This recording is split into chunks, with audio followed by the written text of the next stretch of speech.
Hello everyone, welcome to the second episode in this building series where we are building a Jurassic World Evolution 2 park with areas themed after the different continents in the world. Today we're going to start on South America first. You'll see the spin template here. I'm going to delete this later because I don't like it. But we don't actually get a lot built in this episode. It's a quite short episode. Sorry about that. We're going to get more built in later episodes. This time we're just building the entrance area to this continent. If you end up liking this series, please like the video if you like the video, and also subscribe to the channel so we can grow it and keep making videos like this.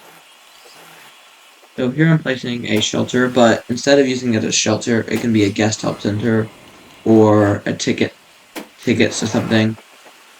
Later, to connect this to North America, we're going to have a Yucatan Peninsula experience, which if you don't know, that's where the asteroid that killed off the dinosaurs landed. In the Yucatan Peninsula, so it's going to go with a tour that's going to connect South America and North America. Most everything is going to be connected by monorail, but I don't want to use that all the time because the monorail doesn't look great when you have it just crisscrossing all over your park. Right, so here I'm building a little bit of a queue area. You can see with the gray path, because, there's going to be lots of people waiting for this monorail, and they can't just walk right up into the building. Technically, they can. In the game, they can just walk into wherever they want because all the buildings can fit tons of people inside of them. But realistically, we need a queue like that, which is what I just built there. And I'm going to focus on set the themes for each continent. Like for South America, we're using, I'll put the red flag there, but I think I'll change it later. I can't remember what to change it to. We're going to use those same color flags throughout the entire continent. We're going to use the same tree throughout the entire continent. We're using the same amenity colors. You'll see when I customize the amenities in a few minutes. I use the same colors and I set it for the default, which is going to be the default for all the buildings in the South America area. We're also going to have a Amazon rainforest experience, which of course we can't place real rainforest on this map, but that's okay. And there's going to be an aviary integrated into that with, I think it's Marodactylus. Is the South American pterosaur that we have? Yeah. Yes, Marodactylus. And I think Tropleognathus too, but I'll have to check. I'm not sure. Alright, so here I'm just placing the concrete barriers around the path. Concrete barriers are the greatest decoration in the game. Honestly, like, what else is there? I mean, there's the multi-wall piece, but these are so much more versatile, despite being tiny. I feel like they're their stand-in for low walls, because we can't have low walls because we need a whole new animation for every creature in the game. So they just put in these as decorations so we could do that. And that's basically what they do with the multi-wall piece too. We're going to use lots of rocks in this continent. And the paleo trees we're going to be using are the, I don't know how to pronounce it, Testamenympha? I don't know. You know which ones I'm talking about. You'll see me place them in a few minutes. These trees, they didn't, I don't think they actually make sense for the prehistoric biome of South America. They make more sense for North America, actually, but I just like the look. And you can see here, I always try to put something in front of the fence, and there I placed a garbage can, because, it's an electric fence. And there's dinosaurs on the outside. We don't want kids to stick their hands through, and we don't want, if it's an electric fence, we don't want people touching it, definitely. So here we go, I'm just placing some trees in the back of the enclosure, which is just a pretty standard, nice look for a good view. Some rock texture. This is going to reflect the taiga biome of the rest of the build. That's not part of the continents like you saw in the last episode. And then the end of the entrance area, we're going to open up into a more unique area. Here you can see I'm individually placed with trees that surround the entrance area. In these, to isolate it. And we're going to have an experience where when you walk out, it just opens up everywhere. This is a really short episode. We don't actually get a lot built this time. There wasn't much to do, and I felt like the episode was going to be kind of long. I went a little too slow or in too much detail, I don't know. But in the comments, tell me what you think. Should we have just longer episodes or more episodes? Because I don't want this to take 22 weeks to build. I want to get this done pretty fast, definitely before the next update. I have so many parks I want to build. I'm also going to be recording videos of tours of my parks. I've already recorded one, and I'm recording one today. And let me know if you want me to continue. I started a series, just one episode so far, of like tricks and tips for Evolution 2. I showed you how to create the fences, the electrified concrete fence, how to overlay fences. Okay, so here we go. I'm covering up those fence ends with trees, because the taiga biome has the best trees for covering things up.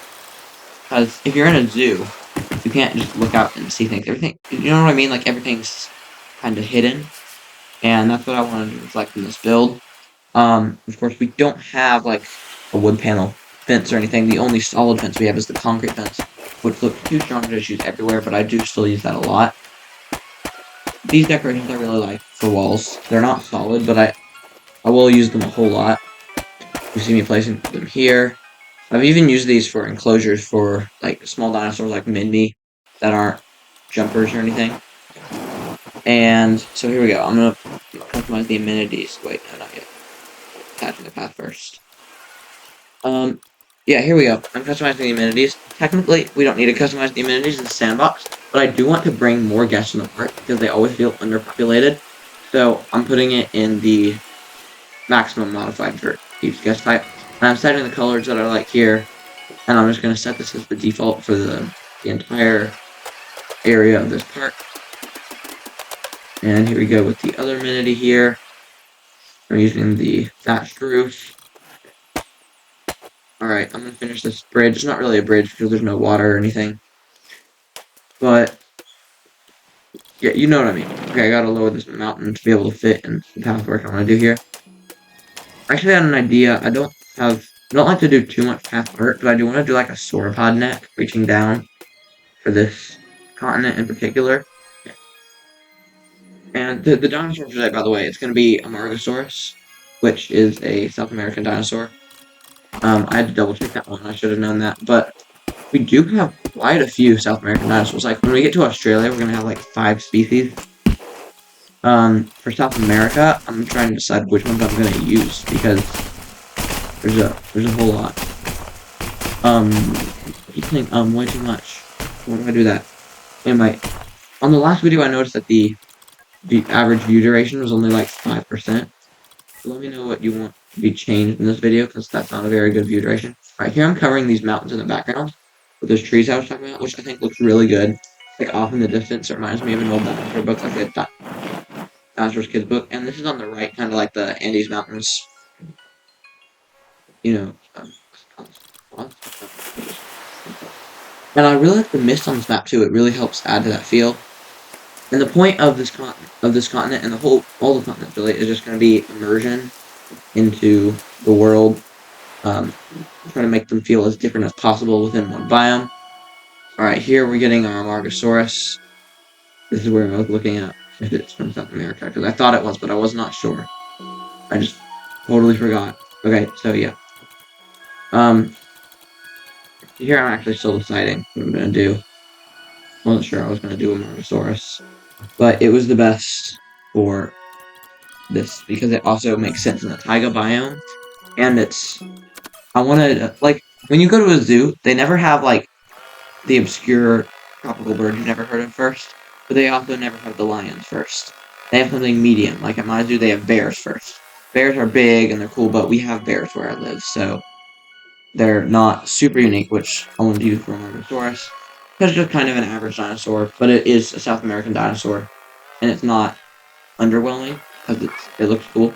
I put the ranger post not to serve any purpose, but there has to be something in the biome. Alright, so here we go. I'm going to recolor all the lights. I always do the fountains blue. I shouldn't do that as often. Here, I decided everything, I'm choosing colors. We're going to use green a lot in the lights for this continent. Different shades of green, but green nonetheless. And the thing about the fountains, when you color them green, I left them white, because when you color them green, it looks like it's, like, spilling over with chemical waste or something. So, we're done for today. Here comes the Amortosaurus. They look pretty nice. I did a few different skins, but similar looking skins. Alright, here I am saving the part. Thank you for tuning in. Hope you enjoyed.